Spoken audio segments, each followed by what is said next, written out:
today we are taking things back. Now I used to own a 2020 Shelby GT500 and then I bought the Track Pack variant. Since then I actually ended up selling both those cars and I've really missed them over the past couple of years.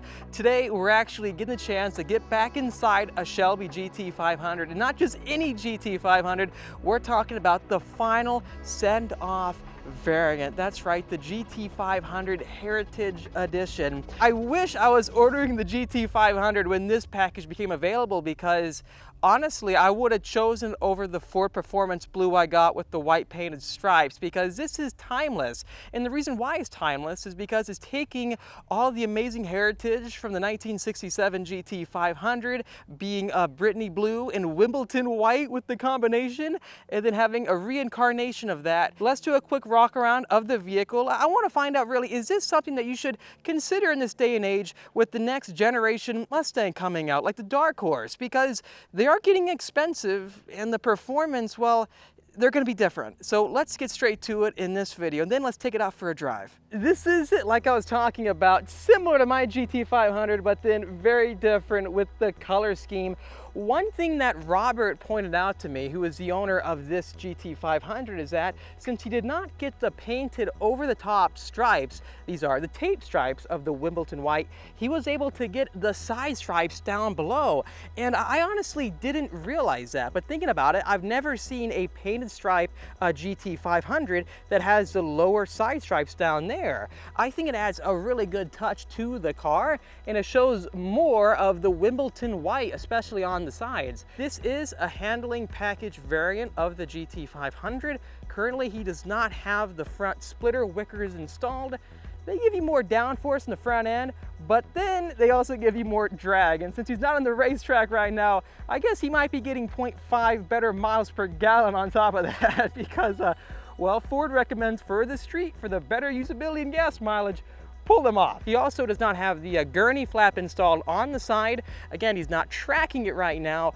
We're gonna be enjoying it out here in the canyons. This paint job is really, really nice. It's different than the GT350 Heritage Edition. Standing even a few feet back, it just starts to intensify with all the metallic flakes. In my opinion, you can't really get these cars with flat paint jobs. It makes it look less special to me. Seeing the flakes all over the paint job, it reminds me a bit of the iconic silver, but then it's got this slight blue hue or saturation to it. As I mentioned, the GT500 is no more, and there's talks online of Ford saying goodbye to the Cobra and Shelby name because of all the licensing fees it comes with. Shelby does not engineer these vehicles. However, with the newer car coming out, the Dark Horse Mustang, it's costing pretty close to a GT500. It can be $80,000 having the carbon fiber wheels. The question is though, would you rather buy this over that next generation Mustang? Because you have 760 horsepower with this GT500 versus just over 500 for the Dark Horse. If you remember and watched the content back in the day, we got the first customer delivery of a 2020 GT500. And after taking delivery, we drove it across the country and got the quarter-mile world record of 10.6 seconds and 132.9 miles per hour, I believe, somewhere around there in the quarter mile. And that's with a 100% stock GT500 that I drove from Michigan 2 days prior. Seats inside, the stock tires, everything. I think I put well over like 14,000 miles on my handling pack before I got the Track Pack variant. It's funny because on the actual racetrack, you can definitely notice a difference with the GT4 rear spoiler, with the downforce. At the same time, this is more than track capable, and I believe I tracked my handling pack at just a dozen track days. It was consistent, fast, and having 16.5-inch brakes for being a heavier vehicle It not only can accelerate fast in a straight line, but it can slow down and take corners fast. So let's pop the hood real quick, check out the engine, and then take it out for a drive. Here we are, we got the hood up for the Heritage Edition GT500. I pointed out something funny to Robert, who you'll meet shortly. I said, why do you have your rain tray installed? That's for a rainy day, and he didn't even notice it.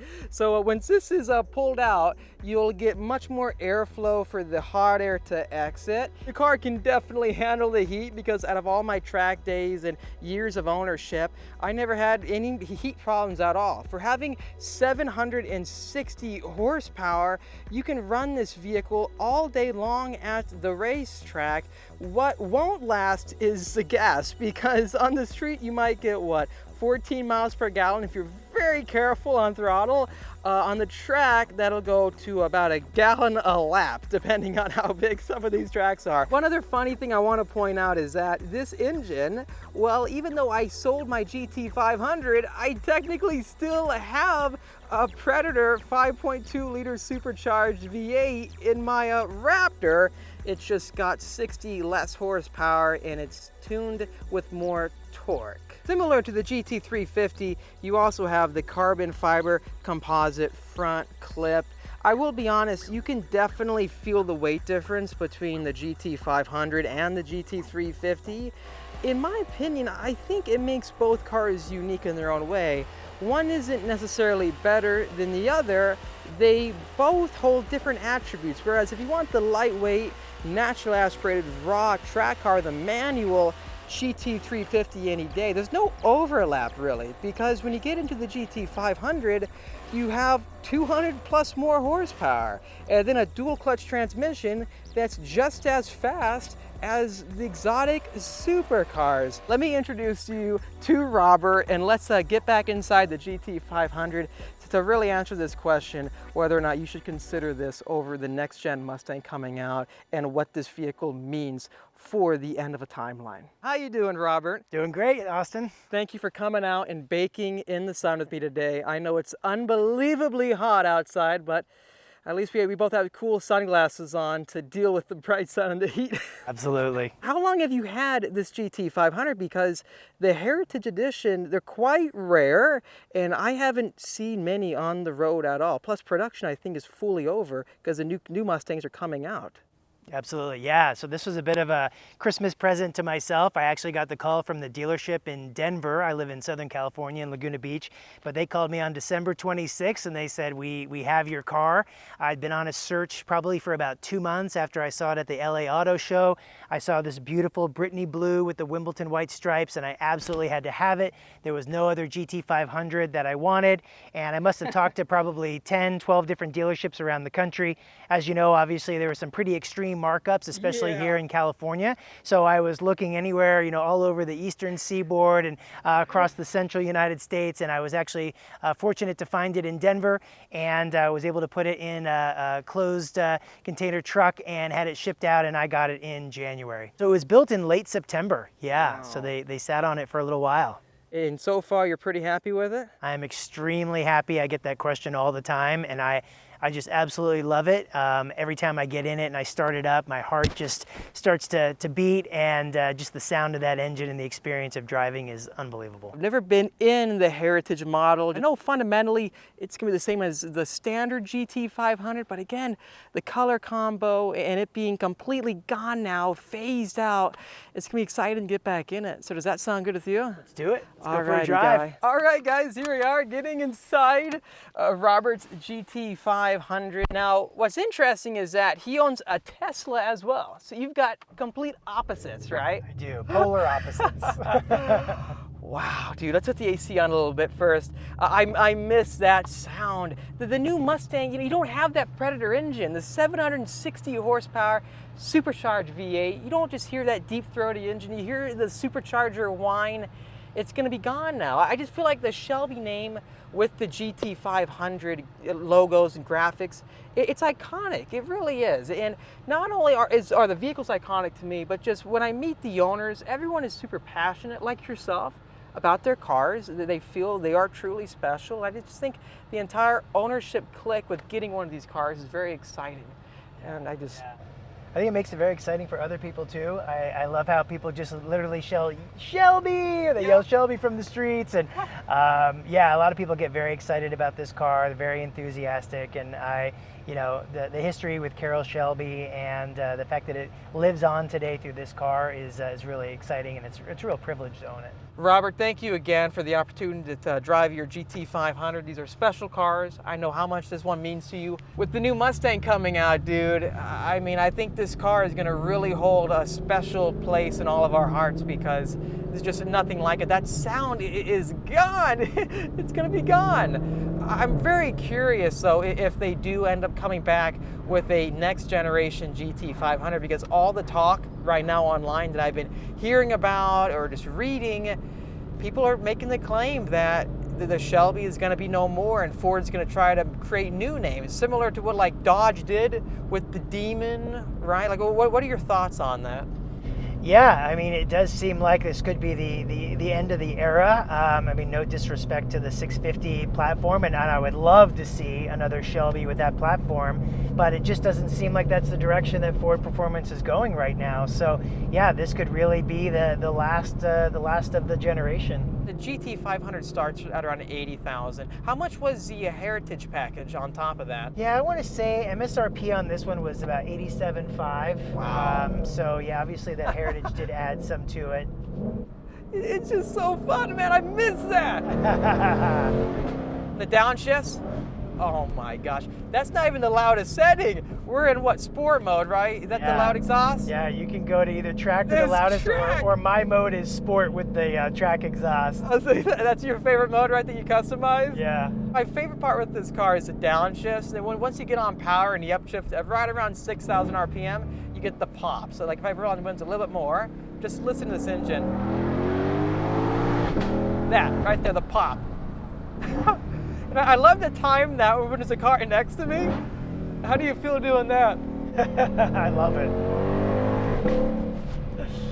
I love it. Yeah, it's always a pain when you get into some traffic, but when those downshifts come and you hear the pops and the crackles, it makes it more livable and really fun when you can open up this car. Although it's really hard to find some places where you really can. So this is a beautiful so much spot. Power. The thrust is addicting.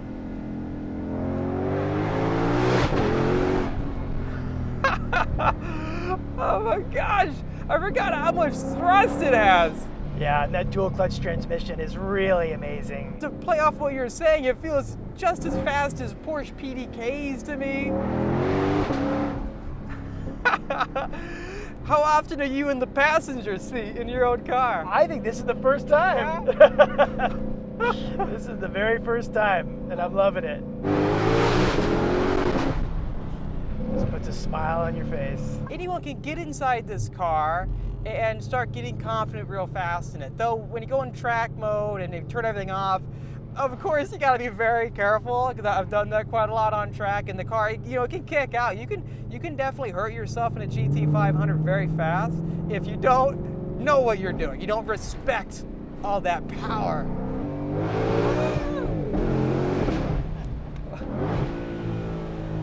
You can downshift all the way close to red line.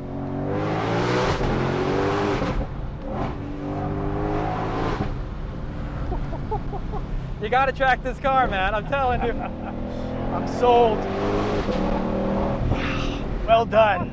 Well done. The thrust, man. And then taking the turns, it's just, people used to say, don't buy a Mustang because you'd crash into a tree or, something else I shouldn't say on camera, but even from the passenger seat, does it feel pretty stable in the car? Because I know from tracking this, so many tracks, it's beyond confidence inspiring. It felt completely stable. Yeah, it was thrilling, but not out of control. I think that's my favorite part about this car. It can be the drag racer, the ultimate straight line Mustang ever. And then you can take it to the corners. It's predictable. It's got tons of stopping power. I'm very curious, guys. Let me know in the comment section down below. What do you think? Because again, his car, MSRP wise, was $87,000. You can buy a dark horse with the carbon fiber wheels for a little bit over 80,000, and that's not even considering markups, nothing else. Can't really ever imagine selling this car. I just enjoy it so much, but it is great to see the values going up because it shows how much people appreciate how special it really is. Even GT350 values, I believe, are going up. Have you seen that? that? I have seen that. It's like, what? It's crazy. The demand is high for them, and even for the 350, the manual transmission, the ultimate garage, if you wanted to expand, hey man, get the GT350 Heritage Edition. That would be a nice addition. Yeah. The supercharged one. I tell you what, it's the one thing, of course, that I miss in this car is not having a manual to feel just a little bit more connected. So yeah, that's why I have thought the GT350 or the R would be a really cool experience, especially if you do get me out on the track. You know, having that naturally aspirated engine would be pretty amazing. It's funny because the car looks so bad and aggressive, and you get inside, and the big moment when you go in first gear, you just spin a little rotary dial. That's like part of like a Ford Fiesta. It's like, come on, Ford, that's the one thing you could have improved upon. And I can complain about that because I own this car too. Yeah. But other than that, you know, the bang for your buck is very exciting. Guys, if you enjoyed this video, please hit the like button, subscribe. I'll see all of you in the next video. And also, if you want to check out Robert's social media, I'll have it listed on the screen right now. Again, please let us know your thoughts. Thanks for watching this video. I'll see all of you in the next one.